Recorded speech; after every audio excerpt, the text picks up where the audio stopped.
Syarat perjalanan udara dalam negeri dari dan ke Jawa Bali kembali diubah pemerintah setelah menuai kritik banyak pihak. Syarat negatif tes COVID-19 RT-PCR bagi penumpang tak lagi diwajibkan dan boleh menggunakan tes antigen. Menurut Menko Pembangunan Manusia dan Kebudayaan Muhadjir Effendi, ketentuan ini sama dengan syarat perjalanan udara di luar Jawa Bali. Jawa dan Bali, perjalanan udara tidak lagi mengharuskan menggunakan tes PCR, tetapi cukup menggunakan tes antigen. Sama dengan yang sudah diberlakukan untuk wilayah luar Jawa, non-Bali. Sesuai dengan usulan dari Bapak Mendagri. Keputusan baru pemerintah terkait syarat penerbangan dalam negeri adalah bukti vaksin minimal dosis pertama dan negatif tes RT-PCR H-3 atau tes antigen H-1. Khusus perjalanan darat dengan jarak minimal 250 km atau waktu tempuh 4 jam, pemerintah mewajibkan syarat vaksin minimal dosis 1 dan tes PCR H-3 atau antigen H-1.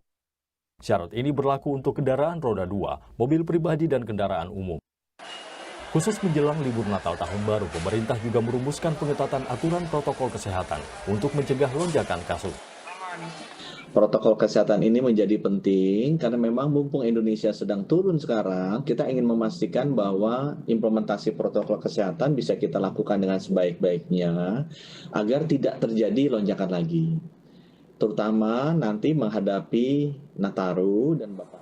Sebelumnya, Panel Barus, Ketua Satgas Vaksinasi COVID-19 DPP Projo, mengkritik pemerintah atas kewajiban tes PCR untuk penumpang pesawat karena dianggap bermotif bisnis. Ya, banyak yang tidak konsisten tadi. Ya, pertama urusan antigen dan genos di masa lalu itu siapa yang bertanggung jawab? Apa ukurannya berubah ke PCR? Oke. Ya, kondisi makin baik kok. Dan ini tidak sejalan dengan keinginan presiden bahwa ke depan recovery ekonomi harus cepat kita lakukan. Karena dengan syarat PCR ini seperti yang tadi disampaikan, tiket pesawat 500.000, PCR-nya 750.000. Akhirnya orang tidak jadi terbang. Ya.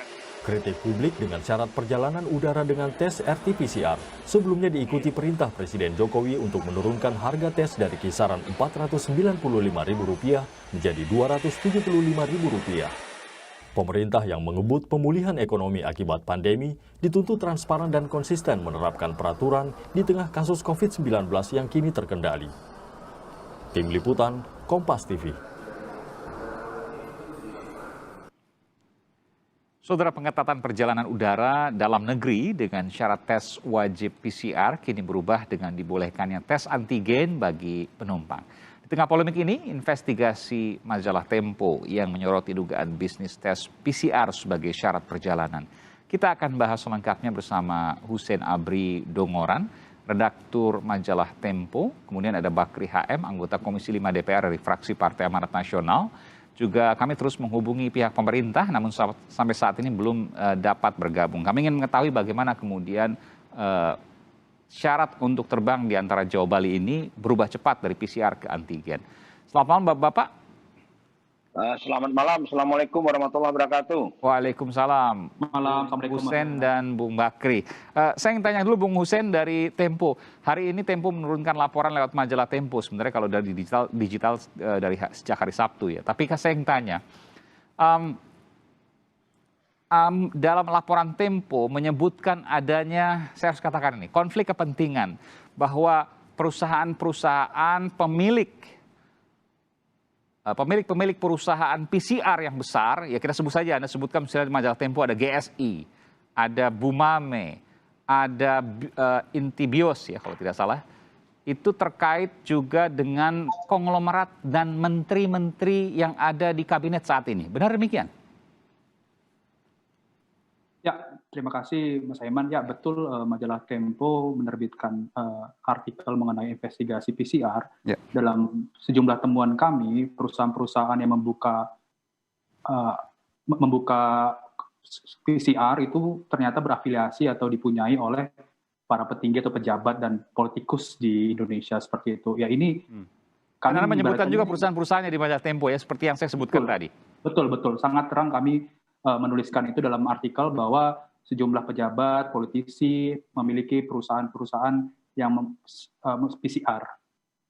Oke, sejauh mana laporan Anda? Karena saya mencoba untuk mencari sumbernya, Tempo kan terbiasa untuk menggunakan bahwa sumber kami dan lain sebagainya. Sejauh mana Anda bisa memvalidasi hasil temuan Anda tersebut? Hasil temuan majalah Tempo maksud saya. Ya, kami menemui sejumlah pejabat pemerintah ya dalam berdiskusi, ngobrol yang sifatnya background. Dari mereka pun kami mendapatkan clue bahwa perusahaan-perusahaan PCR itu yang membuka PCR itu banyak diisi oleh politisi, pejabat, dan pengusaha. Kalau kita bedah juga dokumen-dokumen yang kami dapat itu, kalau kita bedah tuh mereka rata-rata biasanya kayak pertambangan, tiba-tiba mengeluarkan jasa PCR, seperti itu Mas Aiman. Oke, jadi Anda juga sudah mengkonfirmasi kepada pejabat yang bersangkutan atau menteri yang bersangkutan atau konglomerat yang bersangkutan ataupun politisi yang bersangkutan terkait dengan laporan Anda? Ya, kami sudah mengkonfirmasi semuanya. Bahkan juru bicaranya Pak Luhut sudah mengkonfirmasi bahwa ada saham itu, tapi Pak Luhut tidak berperan aktif dalam PT GSI itu. Dan tidak menerima sekian persen.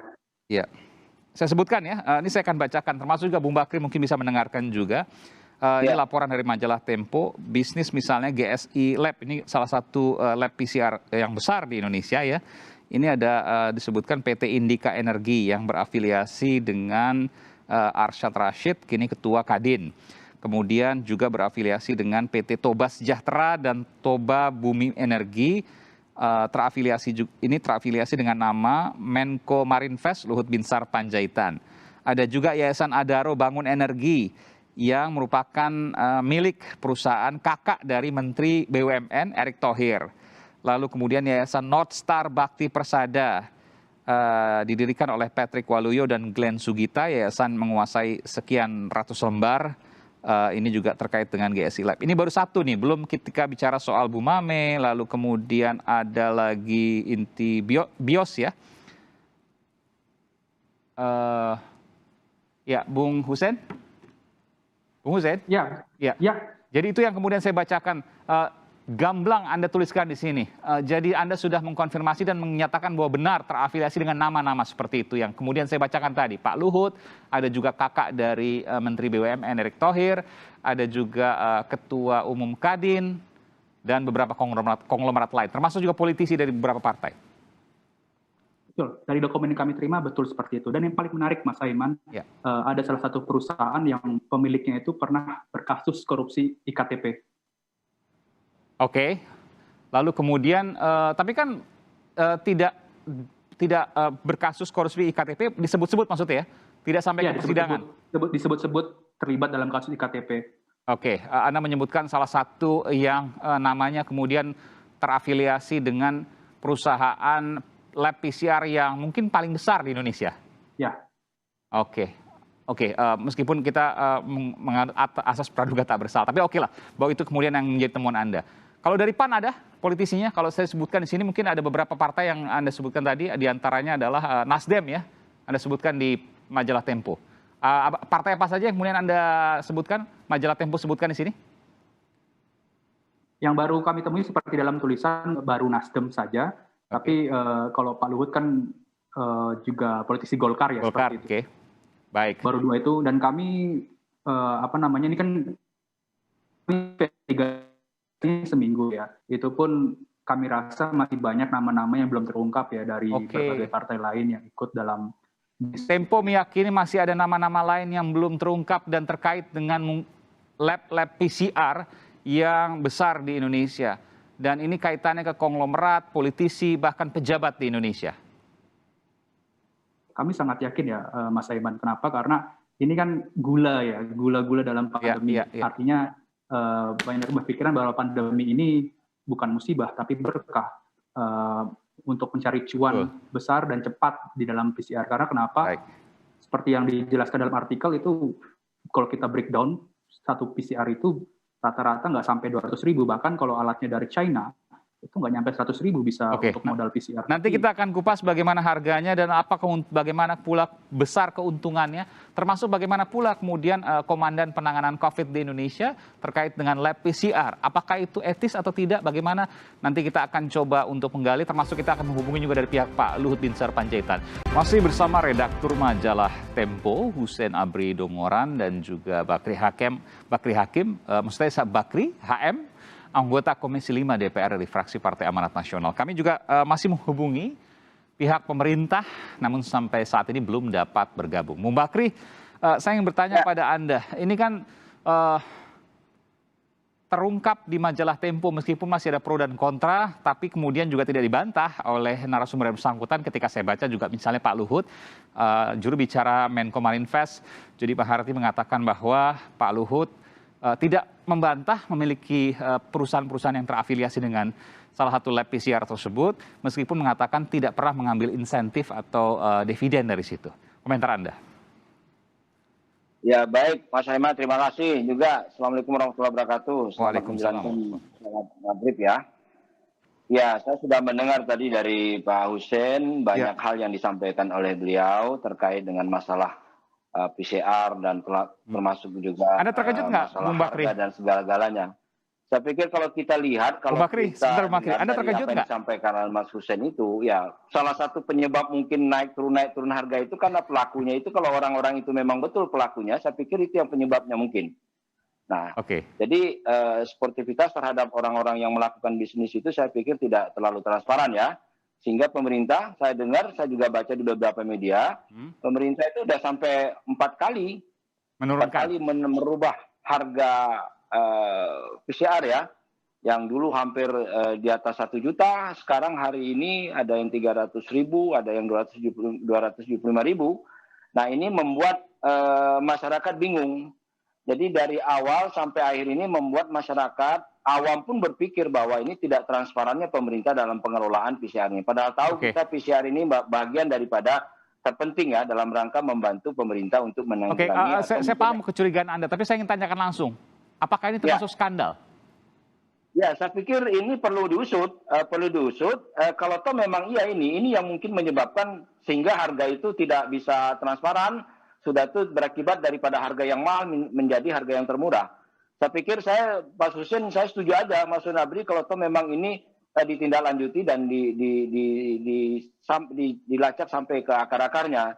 Karena kita tahu bahwa transparan ini perlu di musim COVID ini, kita berharap bahwa pelaku bisnis maupun pemerintah itu betul-betul intinya adalah bagaimana membantu masyarakat yang berdampak terhadap jiwa manusia. Apalagi jangan lagi bicara jiwa, ekonomi dan segalanya hancur, porak-poranda yang akibat daripada COVID ini. Tapi jadi kita sesalkan sekali kalau ada oknum ataupun apalagi itu pejabat negara ataupun apapun namanya, saya pikir itu perlu apa yang harus dilakukan? Apa yang harus diklarifikasi oleh pejabat yang disebut dalam majalah Tempo ini menurut Anda? Ya, saya pikir harus berani dong. Kalau toh memang mereka pelaku usaha murni, ya berani dong bicara. Mereka berani bicara, modalnya berapa, untungnya berapa. Ya, jangan sampai yang membuat masyarakat bingung hari ini di Indonesia boleh dikatakan sudah hampir 4 kali turun. Bayangilah, dulu 1 juta kok sekarang bisa sampai 275.000 untuk... Dulu 2 juta, Bung Bakri.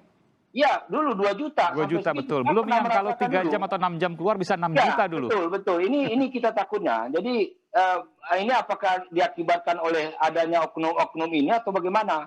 Oleh sebab itu saya pikir melalui Bapak Presiden meminta kepada yang terkait untuk membongkar mafia ini. Kalau toh memang itu nyatanya ya saya pikir sesuatu yang betul-betul. Tapi begini, Bung Bakri, bahwa ada menteri, ada politisi yang memang dari sebelum menjabat mereka sudah pengusaha, begitu ya?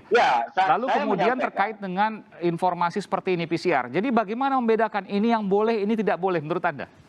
Iya, saya pikir kalau toh memang mereka pelaku usaha bisnis nggak masalah. Yang susahnya ini kemurnian daripada usaha itu benar tidak ada kepentingan lain atau tidak. Jangan kita berharap kalau toh memang pejabat ataupun bisa membedakan. Yang membuat orang curiga, ya terus saja membuat curiga, karena adanya si A, si B ini sudah itu harga yang berubah-berubah. Nah, kita tahu bahwa pada posisi begini kita berharapkan semua, baik pelaku usaha maupun pemerintah, ini betul-betul berkorban, ya. Orang banyak rugi hari ini, tapi kok di lain sisi ada yang mendapat keuntungan yang tidak tanggung-tanggung. Kalau kita bayangkan 2 tahun COVID ini berjalan, Bung Aima bisa hitung aja kira-kira berapa. Oleh sebab itu ini harus betul-betul diselesaikan, dibuka setransparan mungkin. Apakah memang ada unsur lain atau bagaimana, saya pikir nggak masalah. Kalau toh memang mereka bicara soal mereka latar belakangnya pengusaha, ya transparan aja bicara pengusaha. Nah ini membedakan inilah. Jadi maksud saya posisi-posisi ginilah sebenarnya pemerintah ataupun pengusaha harus berada dekat masyarakat. Oke, Bung Hussein, pertanyaan yang sama, apakah ini skandal? Menurut berbagai narasumber termasuk epidemiologi, ini bisa disebut skandal dan aturan-aturan yang dikeluarkan itu sangat janggal, Mas Aiman. Aturan yang dikeluarkan sangat janggal. Anda bisa menjelaskan? Karena berubah-ubah, seperti Bang Bakri yang tadi jelaskan, ini berubah-ubah dan hari ini kan akhirnya hanya syarat antigen kan yang dipakai untuk penerbangan Jawa Bali. Artinya itu juga pertanyaan ada aturan yang keliru yang dikeluarkan oleh pemerintah dan sekarang direvisi oleh pemerintah itu sendiri. Ini soal transparansi, Anda mau mengatakan itu, transparansi perubahan dari PCR, dari antigen ke PCR, lalu kemudian balik lagi ke antigen, dan juga transparansi soal pemilik perusahaan yang politisi, menteri, pengusaha, pejabat, itu yang kemudian hilang dari isu ini. Bung Hussein. Betul, transparansi sangat penting dalam penanganan pandemi, termasuk dalam kebijakan, termasuk dalam penentuan harga untuk PCR ini. Karena kan kalau kita mendengar penjelasan pemerintah kan hanya dikasih tahu sekian ratus ribu tanpa dijelaskan, tanpa di breakdown apa detail-detail harga itu dan berapa maksimal keuntungan yang diambil oleh pengusaha. Berdasarkan investigasi Tempo, berapa sih harga PCR yang tepat, yang pas, yang wajar? Ada 2 versi ya Mas Aiman. Yang pertama versi yang kami dapat dokumen dari pemerintah, di situ tertulis tak sampai 205.000. 205.000, tidak sampai? Sampai 205.000. Oke. Komponen paling mahal adalah reagen yang sekitar 195.000. Sisanya itu untuk bayar nakes maupun biaya rumah sakit atau fasilitas kesehatan seperti itu. Dan yang kedua ada juga PCR yang dilakukan oleh pakai mesin-mesin dari China, itu sistemnya sistem BKO ya. Saya bertemu dengan... BKO maksudnya gimana? Dipinjamkan alat PCR-nya. Oh, oke. Jadi nggak perlu didatangkan dari Jerman maupun Belanda. Tapi buatan Tiongkok ya? Buatan Tiongkok, betul. Itu saya ngobrol dengan pengusaha tersebut bahwa fasilitas kesehatan tidak perlu mengeluarkan uang, tapi disediakan oleh para importir. Dalam artian, importir itu memberikan mesin dari Tiongkok yang tak sampai harganya 400 juta, tapi diikat para fasilitas kesehatan itu harus membeli reagennya di importir dengan syarat minimal 1.000 per bulan atau 25.000 kit. Nantinya alat itu menjadi milik fasilitas kesehatan. Dalam tulisan kami tuliskan juga, breakdown juga, artinya nanti itu pendapatan fasilitas kesehatan bisa lebih dari 10 miliar. Dan kalau untuk model kedua tadi, berapa harga pokok produksinya? Berapa harga barangnya seharusnya, harga PCR-nya? Harga PCR ada 2. Kalau misalkan fasilitas kesehatan itu tidak membeli dari importer langsung, itu dijual sekitar 13.000 per reagen asal dari Tiongkok. 13.000? 13.000, itu temuan kami. Dan yang kedua, kalau misalkan diikat oleh para importer itu, fasilitas kesehatan membeli sekitar 60.000 per reagen. Oke, jadi paling mahal 60. Ini yang model kedua ya. Kalau model pertama tadi kan reagennya itu 195.000. Betul. Itu yang model konvensional lah. Yang model harus dikasih mesinnya, tapi kemudian ada keterikatan bisnis harus membeli paket dan lain sebagainya, itu bisa reagennya jadi turun Rp13.000 sampai Rp60.000. Luar biasa ini. 13.000 itu terpisah Mas Aiman. Jadi kalau yang diikat itu 60.000. Tapi kalau yang 13 itu dijual bebas, artinya kalau misalkan ada pemilik fasilitas kesehatan punya mesin sendiri, dia membeli sendiri sekitar 400 jutaan, lalu dia mencari reagennya di pasaran, itu 13.000. Oke, di luar 400 juta tadi ya? Betul. Tapi kan 400 juta kalau dikalikan nanti banyak yang kemudian menggunakan, artinya ya hanya bertambah sedikit lah. Artinya mungkin tidak sampai sekitar 50.000 lah mungkin hitung-hitungannya. Untuk reagennya? Total semuanya dengan harus membayar 400 juta alat tadi. Paling mahal tak sampai 100.000. Kalau tidak sampai 100.000 bahkan. Kalau dari pengusaha yang saya temui itu. Oke, jadi bisa menurut temuan investigasi Tempo, PCR itu maksimal Rp100.000 saja bisa itu. Itu dari hasil diskusi ya Mas Aiman, tapi dokumen dari pemerintah tertulis tak sampai 25.000. Tidak sampai 205.000. Jadi dokumen tertulis resmi pemerintah tidak sampai 205.000, tapi hasil investigasi Tempo berdasarkan diskusi dengan beberapa pengusaha dan lain sebagainya, dengan mengetahui sistem bisnisnya dan lain sebagainya, itu tidak sampai 100.000 atau maksimal Rp100.000. Dengan catatan alat dari Tiongkok. Dengan catatan dan itu reliable, dan itu alatnya cukup mumpuni untuk melakukan tes PCR seperti juga alat-alat yang lain. Itu masih debatable Mas Aiman, karena kenapa? Karena kalau alat dari Tiongkok itu cuma sekali ekstraksi, dan itu pun yang sangat-sangat kami khawatirkan. Artinya jangan-jangan ada false positif dalam PCR ini. Oh, itu masih dalam pro dan kontra. Pro dan kontra. Pro dan kontra. Tapi banyak bahwa sekali yang menggunakan mesin-mesin itu. Tapi ketika menggunakan dokumen resmi dari pemerintah pun, maka sekitar Rp200.000. Ya. Oke, saya ke Bung Bakri. Bung Bakri, kalau bisa Rp200.000, kenapa harus Rp275.000?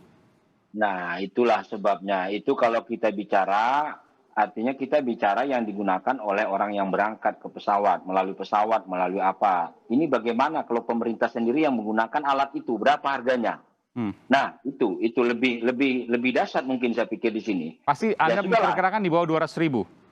Iya. Jadi ya, saya pikir bahwa saya melihat begini, Mas. Saya melihat begini bahwa ketidakterbukaan pemerintah dari awal sampai hari ini. Jadi saya menyambut apresiasi baik sekali oleh Pak Presiden dari harga yang tinggi sampai hari ini yang berkisar antara 300.000, 270.000. Saya pikir mungkin banyak pertimbangan pemerintah. Nah, saya mengira ini adalah pekerjaan-pekerjaan yang betul-betul akan merugikan kita. Jadi jangan heran kalau hari ini yang kaya makin kaya, yang miskin makin terpuruk, Mas. Nah, kita rasakan hari ini. Kalau jatuh memang ada laporan-laporan kekayaan-kekayaan orang kaya di Indonesia makin bertambah, ya mungkin bagian daripada yang begini-begini. Belum lagi kita ini bicara PCR loh. Belum lagi bicara-bicara yang lain dalam penanggulangan COVID ini. Ya. Nah, di sinilah kita dan lain minta. Sebagainya. Wow, itu sudah terbukti itu. Jadi oleh sebab itu, kita berharap sudahlah, jangan sampai ini diteruskan. Cukuplah penderitaan ini, jangan sampai, apalagi COVID, pandemi sekarang sudah mulai menurun. Nah, jangan lagi kita bermain-bermain dengan hal-hal begini. Ini akan Bung Bakri, jadi apa yang akan dilakukan DPR soal ini? Ini kan tidak bisa didiamkan saja, harus diklarifikasi, harus ada transparansi, dan DPR punya peran juga di sini. Saya akan coba mengajak teman-teman nanti di DPR, apakah itu di Komisi Kesehatan, ya Komisi 9, ataupun di Komisi 5 di infrastruktur ataupun apa, nanti kita akan coba menyampaikan, kita akan memanggil, karena ini betul-betul menyedihkan gitu.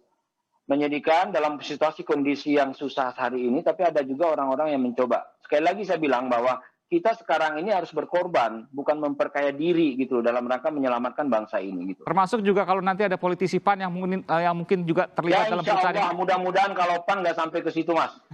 Rahmatan lil alamin deh kita ya Mas Hussein ya. Kalau seandainya pun ada, tentu akan diambil tindakan khusus juga. Saya tanyakan itu. Saya pikir insya Allah mudah-mudahan nggak ada lah. PAN jarang yang begitu-gitu, Mas. Jauh yang begitu-gitu, Mas. Nggak terpikirkan. Jangankan melakukan, terpikirkan pun nggak, Masya Allah. Oke, terakhir ke Bung Hussein. Bung Hussein, apa kesimpulan akhir dari laporan Tempo yang bisa Anda sampaikan secara singkat pada kali ini? Ya, kebijakan yang dikeluarkan oleh pemerintah untuk mewajibkan syarat PCR itu keliru. Kenapa ya? Seperti dengan temuan tadi, bahwa saya ngobrol dengan sejumlah narasumber bahwa yang untuk screening itu antigen, tidak perlu PCR. Dan yang kedua, diperlukan transparansi dalam semua kebijakan dan dalam semua penanganan pandemi. Kenapa? Jangan sampai pemain ikut menjadi wasit, dan juga kalau kita lihat ke belakang, banyak juga kasus-kasus yang terjadi kan, seperti bansos. Pandemi ini lagi-lagi yang dijadikan bancakan oleh sejumlah kalangan di negeri ini.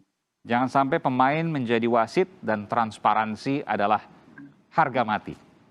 Ya, itu Mas Aiman.